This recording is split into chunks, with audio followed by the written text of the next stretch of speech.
Hello guys.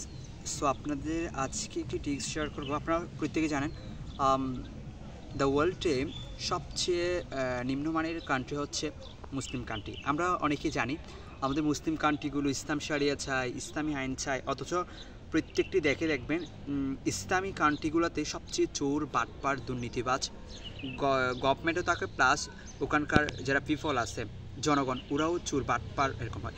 আপনি দেখবেন আফ্রিকার প্রায় অনেক দেশই মুসলিম, তারা তো অনেক পুর কান্ট্রি, দরিদ্র। ধরতে গেলে বাংলাদেশেও আপনি হয়তো মুসলিম কান্ট্রি ধরতে পারেন, কিন্তু বাংলাদেশেও ধরেন পুর কান্ট্রি। সো বাংলাদেশে আপনি ট্যুরিস্ট কেন আসবে বলেন? প্রতিটি জায়গায় চিন্তায় চুরি হয়, অথচ এটাকে বলে নাকি ইসলামী কান্ট্রি। মুসলিমরা নাকি এই ধরনের কালচারকে অ্যাচিভ করে।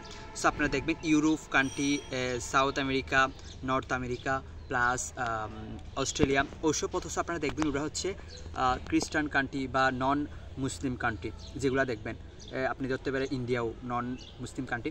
যে নন মুসলিম কান্ট্রিগুলোর প্রতিনিয়ত ইমপ্রুভ হচ্ছে। তারা কেন জানে? তাদের পলিটিক্যাল সিস্টেম, গভর্নমেন্ট সিস্টেম, এখন তাদের একটা পপুলারিটি সিকোয়েন্স মেনটেন করে। তারা প্রত্যেকে তাদের নিজস্ব একটা কালচারকে তারা ধারণ করেন, তারা নিজস্ব সংস্কৃতি নিয়ে বিশ্বাস করে।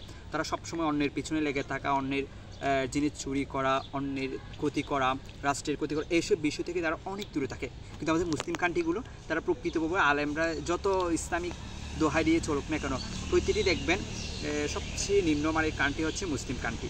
ওদের প্রত্যেকটি দেশে আপনি চুরি, ছিনতাই এমন কোনো বাদ নাই, গভর্নমেন্ট থেকে শুরু করে পলিটিক্যাল। তা আমি মনে করি আমাদের মুসলিমদের যদি এই কালচারটা যদি চেঞ্জ করতে পারে, তাহলে প্রতিনিয়ত আরও ইমপ্রুভ হবে ওই কান্ট্রিগুলো। এটা আমি আশা করি। ধন্যবাদ সবাইকে।